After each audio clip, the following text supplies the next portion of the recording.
জীবনে আর যাই করেন অতিরিক্ত স্যাক্রিফাইস করতে যাবেন না। একটা কথা মাথায় রাখবেন, অতিরিক্ত কোনো কিছুই ভালো না।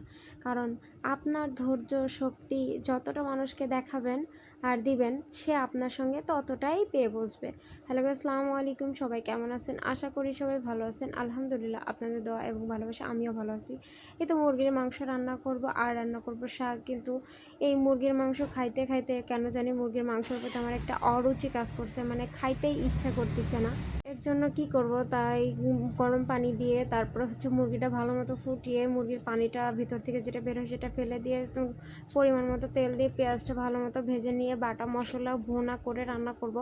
আর একটা কথা হচ্ছে, কেন জানি মুরগির মাংস খাইতে খাইতে একঘেয়েমি হয়ে গেছে, আর খাইতেই ইচ্ছা করতেছে না আমার। মানে কি বলবো আর কি, মুরগির মাংস মানে যে কোনো মাংস খাইতে খাইতে মাংসের প্রতি আমার একটা অরুচি হয়ে গেছে। একটু বেশি করে যে ঝাল টাল দিব সে উপায় নাই। আমার মেয়ে খেতে পারবে না, যদি একটা আলু খাই সেটা মনে করেন যে আমার মেয়ের লস হয়ে যাবে, মেয়ের বাবার জন্য। মানে সব দিকেই আমি খুব প্যারায় আছি। মুরগির মাংস দেখলেই আমার কেমন জানি ভালো লাগে না, খাইতে ইচ্ছা করতেছে না, এরকমই হয়ে গেছে একটা বিষয়।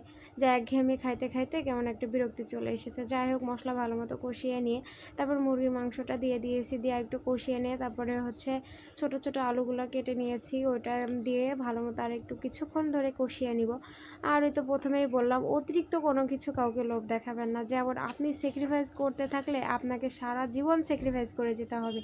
তাই কিছু কিছু সময় নিজেরটাও বুঝুন, কখনো কখনো নিজেরটাও চেয়ে নিন, তাহলে আপনার একটু হলেও প্রাধান্য থাকবে। আর যদি আপনি প্রথম থেকেই একটা সংসার জীবনে লোভ দেখাতে থাকেন যে আপনার কিছু লাগে না, আপনার এই জামা লাগে না, আপনার এই মানে কসমেটিক লাগে না, আপনার সোনো পাউডার লাগে না, আপনার সিরাজ শাড়ি পরেও আপনি দিন কাটিয়ে যেতে পারেন, এরকম একটা লোভ দেখানোর পরে না ওই সংসারে কোনো মূল্য থাকে না।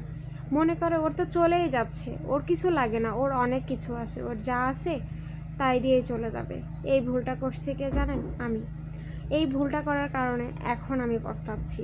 যাই হোক, মানে কিছু করার নেই। তারপরে এই তো মুরগির মাংসটা আমার রান্না হয়ে গেছে, তারপরে শাকটা দিয়ে দিয়েছি। আর শাকটা বড় বড় করে যেভাবে করছে বেছে ধুয়ে এভাবেই দিয়ে দিয়েছি, কেউ আবার কিছু বলেন না।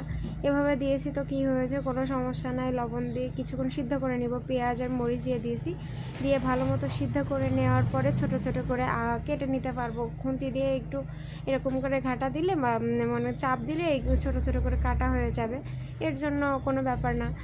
তো এই তো সিদ্ধ করতে দিয়ে দিয়েছি। তারপরে পেঁয়াজ রসুন বা বেশি করে দিয়ে তেলে পেরে নেব। শাকটা আমি শুধু একাই খাবো, আপনাদের ভাইয়াও খাবে না। আপনাদের ভাইয়া এই শাকটা খায় না, সে শুধু মাংস খাবে।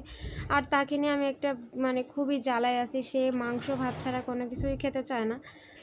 তো আমার আর কি করার, এই তো আমি আমার প্রিয় শাকটা নিয়ে সুন্দর মতো ভালো করে মাখিয়ে খেতে শুরু করেছি। আর শাকটা সত্যিই অনেক মজা হয়েছিল, বেশি করে রসুন পেঁয়াজ দিয়ে মানে তেলে পেরে নিয়েছি। তারপরে এই তো মুরগির মাংস নিয়ে নিয়েছি, না নিলেই নাই। মানে এক তরকারি দিয়ে ভাতও খাইতে পারি না, আবার মানে কি বলবো, আমি বড় বিপদে আছি। যাই হোক, আজকের ভিডিওটা এই পর্যন্তই। যদি ভালো লাগে অবশ্যই একটা লাইক কমেন্ট শেয়ার করে যাবেন আর একটা সাবস্ক্রাইব করে দিবেন।